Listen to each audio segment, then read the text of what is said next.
Darren Grimes, welcome to the show. Thank you very much for having me. Big fan. Oh, I'm a big fan. There we are. Good start. You're from Newcastle. Yeah, well, I'm from Durham, actually. Okay. I live in Newcastle. Do people say often that, because you can interrupt if it is the thing that they say, that you could the third of two brothers?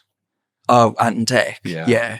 Because the accent and there's a look, isn't there? What is that? Yeah. I heard it's called having a big forehead. Is that what it is? But handsome men, the three of you. Well, I mean, I just met them actually at Crystal Palace at a Newcastle United game at Selhurst Park. And it was the first time I'd ever met them. And I walked up to them and said, my mum will never forgive us if I don't get a picture with you. So I had to do that. So the comments, exactly what you just said, were you separated at birth? Oh, that's so funny.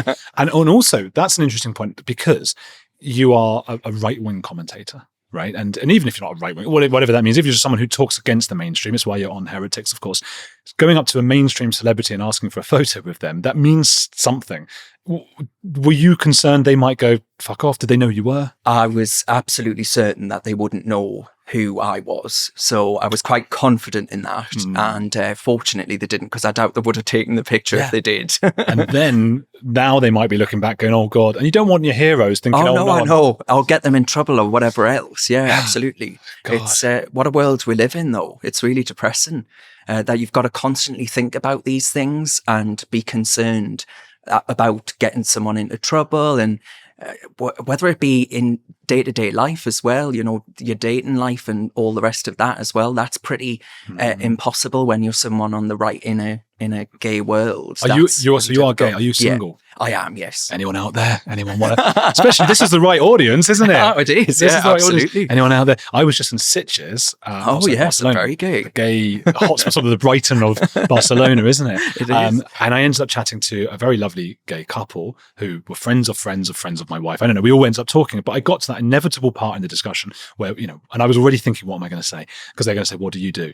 And I thought, I cannot have them when I'm sat in the restaurant looking up and the first thing they see is like, trans women are not women and stuff like that. Is that, I mean, that's something you have to deal with all the time. Oh, absolutely. Definitely. I mean, I'm grateful in a way, and hear me out, because it allows you to be able to separate the good from the bad. Filter. Like if someone's not willing to actually hear you out and have a conversation with you, then they're, frankly, in my view, intolerant and intolerable, and therefore I want nothing to do with them anyway. So it's a pretty good way of, you know, being able to actually find out who's worth talking to, because I'll talk to anyone.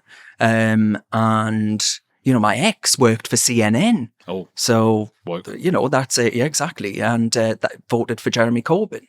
So that's a left-right divide, and it wasn't a problem until his friends actually started to, I think, sort of stir the pot, say, guess what Darren's been saying online, blah, blah, blah. And then that was the end of that. So cult. This is what I worry about with my wife.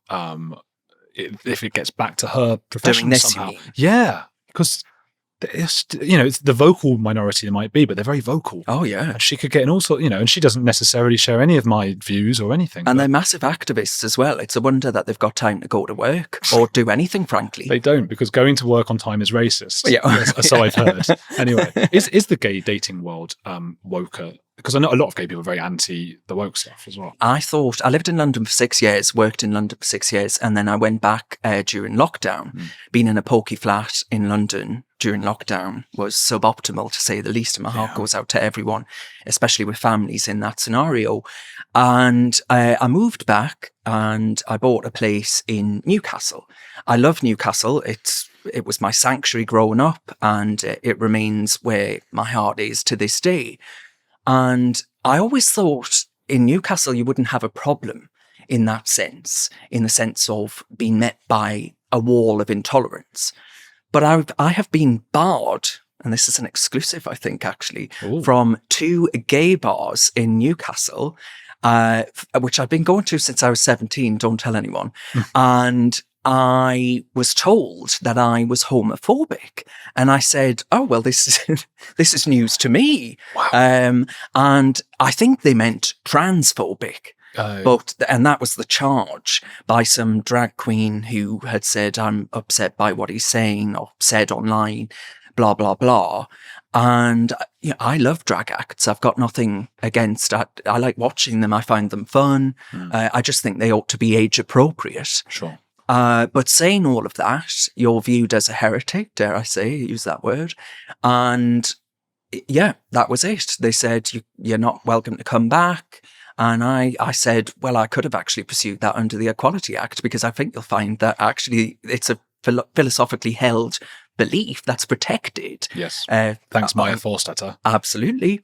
So I thought about it, and then I thought, you know what? I'd actually just rather not give them my money. Yeah. So that was that. But yes, the answer to that question is it's everywhere. It's pervasive. I think especially among my generation, there are signs that the next generation are getting better. I've got a brother that's 8 years younger than I am. Okay. How old are you? I'm 30. Okay. And his generation seemed to be a lot more open-minded. Okay. They're going to push back, I think. I think so. That's the rebellious streak, right? Because the culture is so ingrained in this leftist blob, this quagmire of intolerance and so-called social justice movements that are nothing, they are the total opposite, in my opinion. And I think actually the rebellion will be to say, well, I stand against identity politics. I think it's divisive. I think actually it doesn't have good outcomes.